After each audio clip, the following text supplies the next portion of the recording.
here for our third episode with Kit Kaufman, the founder of Clarity Herbals, and this is a short podcast series about herbalism with Community Well. So today we're going to talk about some basic herbs that every beginner should know. So let's get started. Alrighty, first I just want to say I have my laptop right here just to keep me on topic and make sure I give you all the information I want to. And I also picked out herbs that you can, for the most part, easily find here. You can find all of these here except for one. One herb that I think is really important that grows prolifically here is yarrow, or Achillea millefolium. And you're using the aerial part. So aerial parts means the top third. So if you're out harvesting this, you're just going to cut top third of the plant, and then you can either use it fresh or you can dry it. Most people dry it by just tying it and hanging it upside down. And it dries pretty quickly, I'd say a week or two. I mean, quickly for an herb just normally drying. Yeah. You could do it much more quicker in a dehydrator.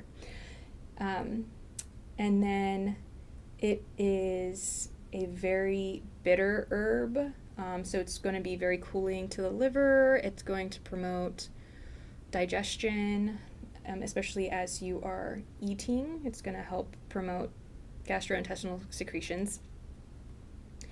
And it's vulnerary, as well as antiseptic, anti-inflammatory, and antibacterial. So it's great for wounds. So when you are out walking or hiking or just, playing in nature, you get a scratch or a cut, you can find yarrow. And you can you can take a leaf and then make a spit poultice out of it. You'll chew it up a couple times in your mouth, and then you can put it on your wound. I think this is a great just first aid herb because I never go prepared anywhere, so it's good to have something on that you can find to help if you need it. So you can just put it on there, and it will staunch the bleeding, and then it will help prevent infection because it has all those antimicrobial, anti-inflammatory actions to it. It's also, Matthew Wood calls it the great normalizer of blood. This is a really interesting herb because it has a certain intelligence to it. So because it can help someone who either wants to start or promote a menstrual cycle or stop it if it's too heavy. So the intelligence of it is knowing what to do. I've used it for clients and for myself if it's just my menses is just going on forever, and it is really helpful. It's also really great for alleviating cramps because it is antispasmodic. Along with it being a bitter and helping with the digestion, it can help with bloating and gas. So it's kind of along those lines of it being an antispasmodic again. And it is just all around a very helpful herb. It's also been indicated and useful in fevers. Yeah. So it's a diaphoretic, which means that it brings blood to the outside to kind of help with sweat and just releasing heat. So if you have a fever and you happen to have yarrow on you, you could use it to try and bring down a fever, basically. Wow. And then could we summarize where we can access them? So you mentioned that it's very common around here. So would you say it's very easy to find in the backyard, or? So it doesn't grow in my backyard because I live in the woods. I don't have enough sun. But if you live in an area that has full sun, I think you can find it in your yard.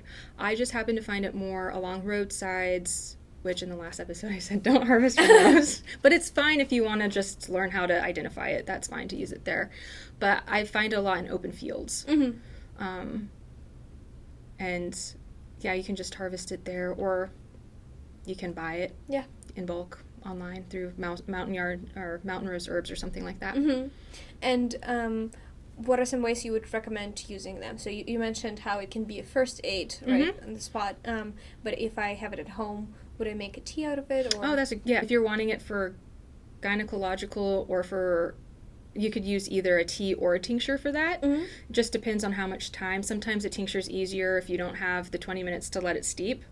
As for the gastrointestinal, I would say if you're using it for the bitterness to help promote digestion, I would recommend it as a tincture. Yeah.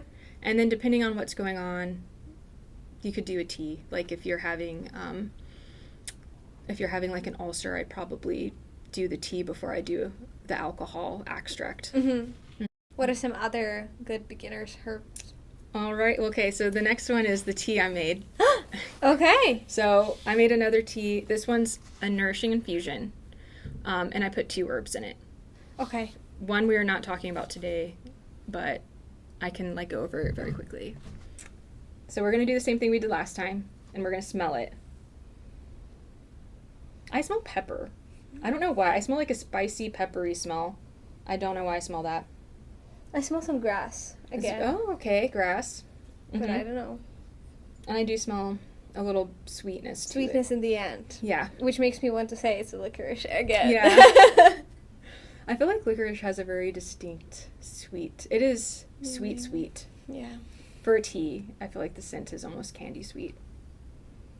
Okay, now we're going to taste it, and you're going to tell me where you feel it on your tongue.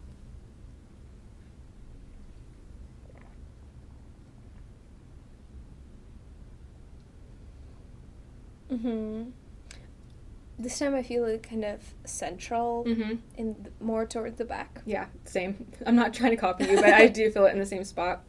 I also find it's very moistening. Yeah. Yeah, very cooling.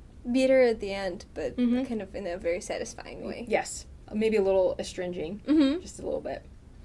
Okay, and then we're going to see where we feel it in our body.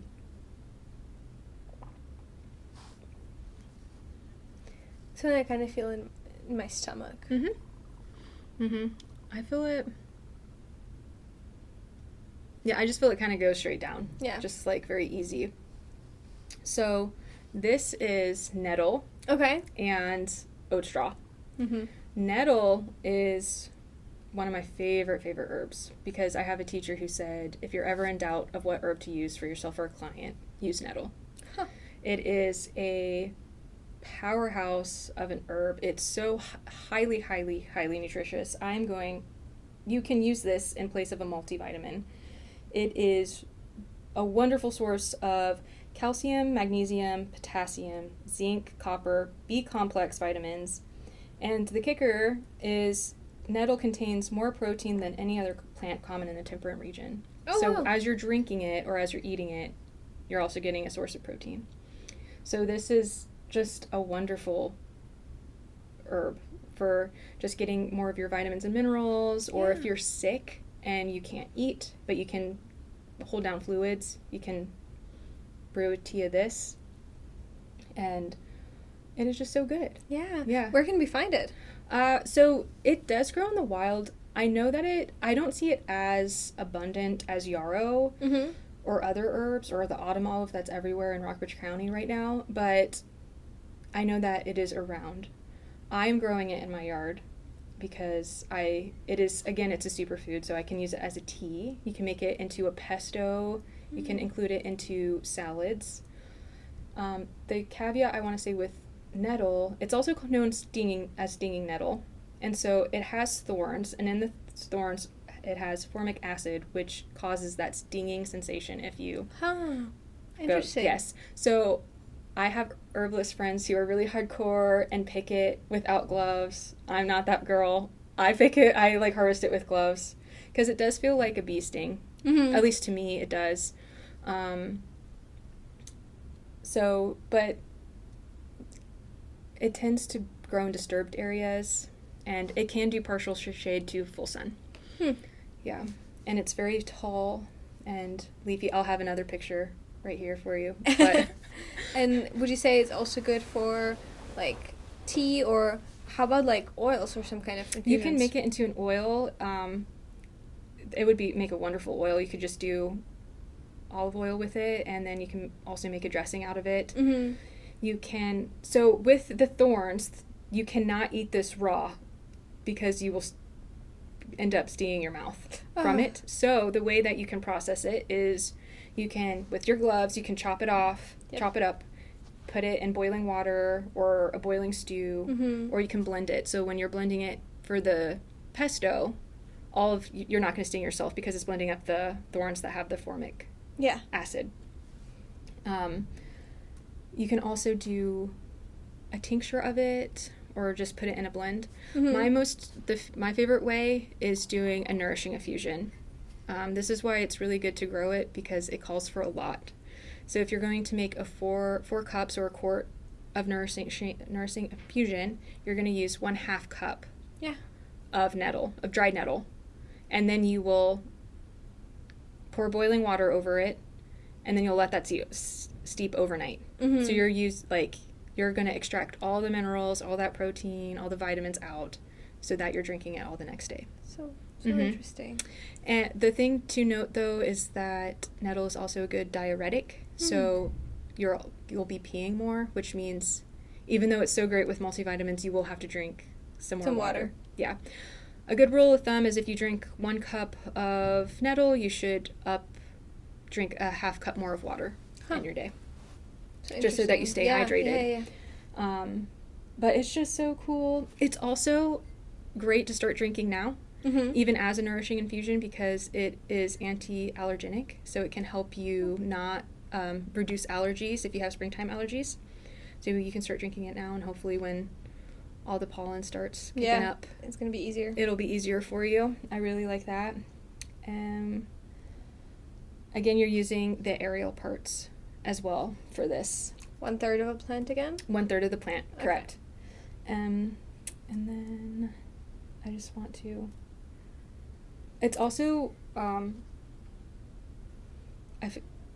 with people who are pregnant, you're always worried about contraindications, and we're just being really careful as well, because it's unethical to do any kind of testing on pregnant women. Yeah. So we can never really know. But with nettle, it is so safe for pregnant women. A lot of midwives use this in tea blends for them, as it has so much iron. It's a good blood builder. It's good for pregnant or not. It's good for someone who is anemic or has low iron levels. And it promotes, it's a galactagogue, so it helps mothers promote breast milk. So if you're not producing enough, you want to produce more, add nettle. That's nice. I love it. It's just so It really does sound like a superfood. Yeah. It can also help remove waste from the body. So people who have arthritis can drink it, and it'll help get everything out of their joints. Yeah. And a really interesting thing, back in the day, or historically, people would take a bunch of nettles, and then if they had arthritis in their elbow or their knee, they would hit their knee with the stinging nettle. And the thought behind it is that it would bring blood flow to that affected area, so that it could help get rid of anything that's stagnant or anything that's toxic in the knee. So I wouldn't do that myself, but I find it interesting. And so where would you get nettle? You can grow it or you can buy it. It's pretty inexpensive, because if you decide to buy it, because it just grows so prolifically, it's really easy to grow. But you'd probably buy it. I don't know of a source in town here where you can buy it. So, but you could grow it. Maybe soon at Clarity Herbals. Yeah, maybe soon. That would be great. Okay, I see. Yeah. Did you also... nettle, if you ever drink a simple of this, it took me so long to acquire the taste. Because of how just all the amazing things it did, I was just like, I'm not going to drink this. I'm going to drink it and I'm going to like it. But to me, just so you guys have a heads up, right now when I taste this, I'm tasting like a cornflake and a sweetness to it, and maybe some grassy or seaweed. But when I first started drinking nettle, all I tasted was seaweed. I thought it tasted like ocean water.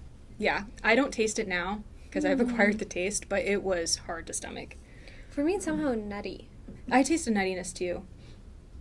But anyone who hates seaweed, like if you don't like matcha or green tea, it might be hard for someone to I can see how the bitterness might throw people off, but for me, I really like different herbal combinations in this one as well. Yeah, and this one also has oat straw in it, which is just another herb that's very, very rich in minerals.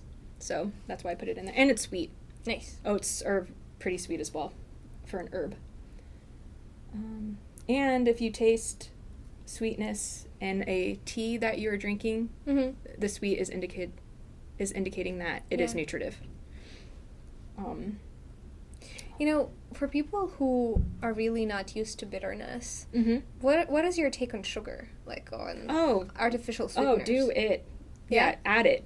Because there's some, I love rosemary, but it can be really, really bitter. If you let it steep for longer than 15 minutes, it can be kind of hard. As a tea, it can be hard to drink. So add your honey or your maple syrup or your favorite type of sugar. That's totally fine. You're still getting the medicinal properties of the tea. But make it how you can drink it. Exactly. Is what I say. Especially on that way to acquire the taste for it. Yeah. So I think how I started to like nettle in particular is I just wouldn't let it steep as long. So if you do an overnight infusion, I think you're going to get more of that grassy seaweed flavor. So I would start by steeping it for 3 hours instead of 12 and then upping it from there. And that was really helpful. And you can also mix it with the oat straw or lemongrass. Lemongrass would pair really nicely with What do you think about just adding fresh water? Oh, yeah, you can do that. I've done that quite a bit as well. My teacher made a very strong ginger tea that, it was spicy. And I added a lot of water to it to make it palatable. I do it with sage, too. Sage is also another bitter one that as a tea, I just put a ton of honey in it. Nice. Yeah, so, okay. Who's next on the list? Plantain. Okay. Yeah, so plantain is another one that you can find all over Rockbridge County. And this one, it's like in disturbed areas, in your driveway, in your yard, in open fields. You can literally find it everywhere. And it has a lot of different... it is a great blood builder, so it's another great springtime herb to just kind of move the blood. It's antibacterial, anti-inflammatory, it's antioxidant, and it's diuretic and moistening. So all that to mean it's also great wound and skin herb. So it's another herb that you can pick in the nature if you're needing it for first aid. It is good. It has a lot of similarities to yarrow, so that if you can't find yarrow, you can use plantain or vice versa. Oh, they have similar characteristics? Yes. I would say, though, if you're actively bleeding, yarrow's better. But if you have, like, a spider bite or a bee sting, plantain is better. Okay. Because it helps with the itchiness of those bites or the stinging sensation. Also, if you get stung by stinging nettle, you can pick plantain and then... Nice. Yeah, make a spit poultice and then put it on the wound. And you can also make this into a salve. Like I said, I've incorporated it into the yarrow and plantain, and it's really, really wonderful to relieve itching and pain. It's also great. Plantain's also good for any kind of general stomach upset. I have a teacher who uses it for when she has food poisoning, as it really helps settle, moisten. Yeah. It's an anti-inflammatory, so it helps relieve the inflammation in your stomach and digestive system. And it is also really great for constipation, so it is a demulcent. Yeah. For a demulcent in general, whether it is plantain or marshmallow root, it is always good to do an overnight infusion of this with cold water, because that's what helps get the mucilage out of the plant. Yeah. And then how do you drink it? Do you drink it cold next morning, or do you add hot water? You can add hot water. Yeah, because once it's out, you can, and you strain it, you can heat it up or drink it cold, whatever you prefer.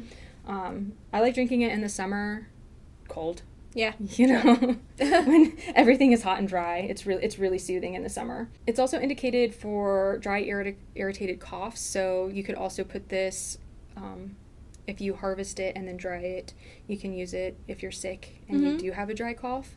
You can use plantain, and then you can use the yarrow for a fever. So you already have 2 herbs that can also help when you're sick, which is really cool. And that's what's really, really neat about herbalism, is you don't need to know all the herbs. Yeah. You can use 10 herbs and you can just have them at your arsenal, because they all do different things. They don't just do one thing. So I'm excited to get into chamomile. I've never found it in the wild. It's something that I've had to grow or buy. You can easily buy this in the grocery store, which is really nice. And it is a nervine, so it helps calm your nervous system. Yeah. And it is a carminative, so you can use this for when you need help falling asleep at night, or if you have an upset stomach, maybe you ate something. Do you have any idea why chamomile became so popular, like just kind of in general public? Because I feel like of all those herbs, chamomile is the one that's used the most in the commercial sector. I don't know. I think it's because it's so safe that they don't have to worry about any contraindications. I think it's also really tasty. I really like the taste of it, and probably pretty easy to grow. But outside of that, I don't know. That's interesting. Yeah, just never thought about that. So chamomile specifically relaxes and tones the nervous system, and it helps soothe irritability and anxiety. So it really, if you take a tea a couple hours before bed, it will really help to soothe you. And what's also really interesting about this is that it relaxes the peripheral nerves, so that when it helps you relax, so that you're not tense when you're going to sleep, so that it more easily quiets your mind to be able to sleep. Yeah. So if you're a person that is maybe a little bit more anxious and have a hard time relaxing, chamomile is for you to help you fall asleep. And again, if you're getting it at the store in the tea bags, just use 2 to 3 bags per cup to really help you fall asleep. That's definitely my favorite herb. Oh, it's so good. And it's good to add to blends to make it taste better too. Yeah. You'd put it in, well, I wouldn't put it overnight infusion, because then I think it would be too bitter. But you could add it at the end. Yeah. And it would taste really nice, actually. And what about oils, or like chamomile for topical use, to reduce irritation or something like this? Yeah, so I don't use it for that, but I'm sure you can. Let me just double check. So, the reason I'm thinking about it is because I've seen quite a few hand creams that talk that they have chamomile inside to help with irritability. It's a great anti-inflammatory, and topically I think it helps specifically for really red rashes. So you're thinking eczema or psoriasis, or just even just rubbing up against, again, nettle, just having that redness there, it will help soothe it.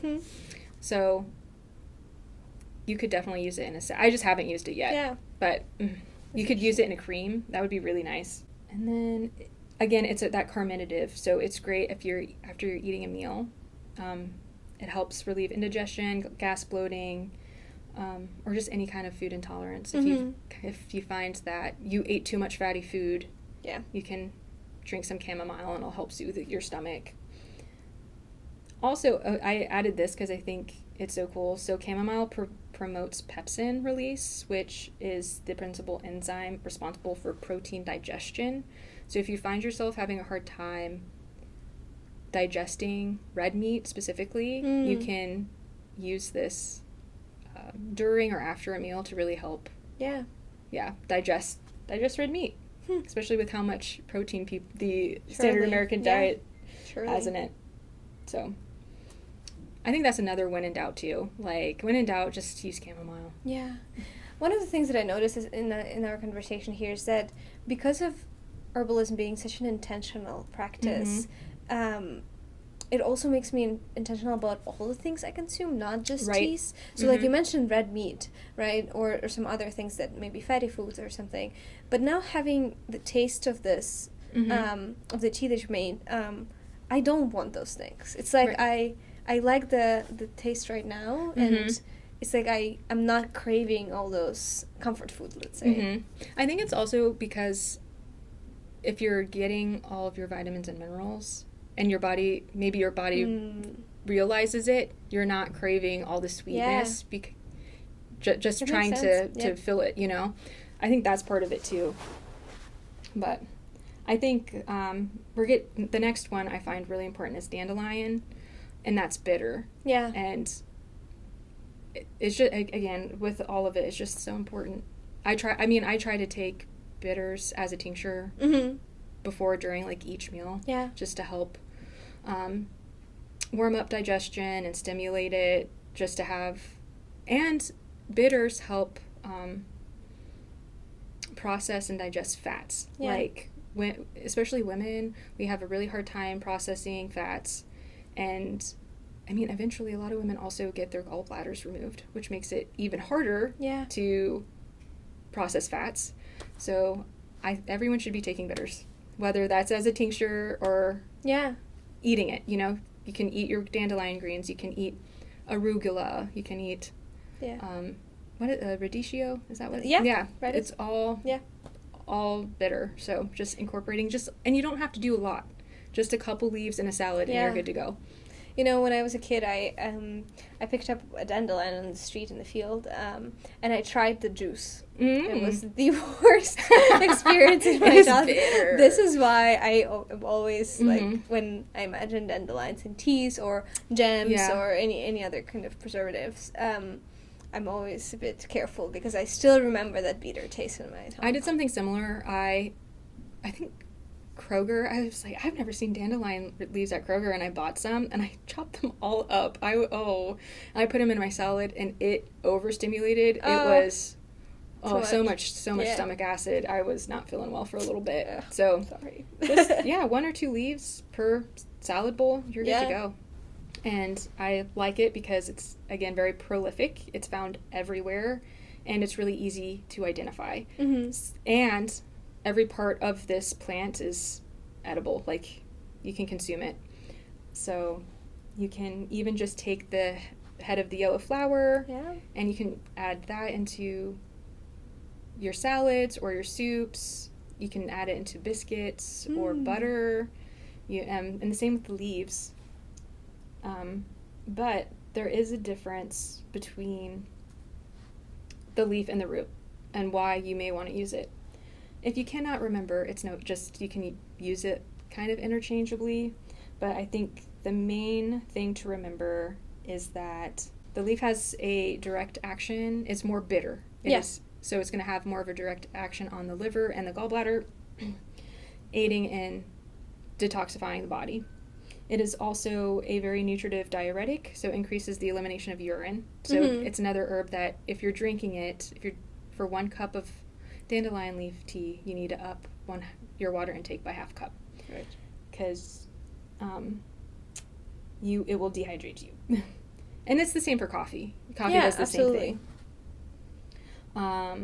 The leaves are more specific for cleansing the kidneys and for arthritis. And it's also, that's the root, never mind. And then the root, you'll use as a decoction.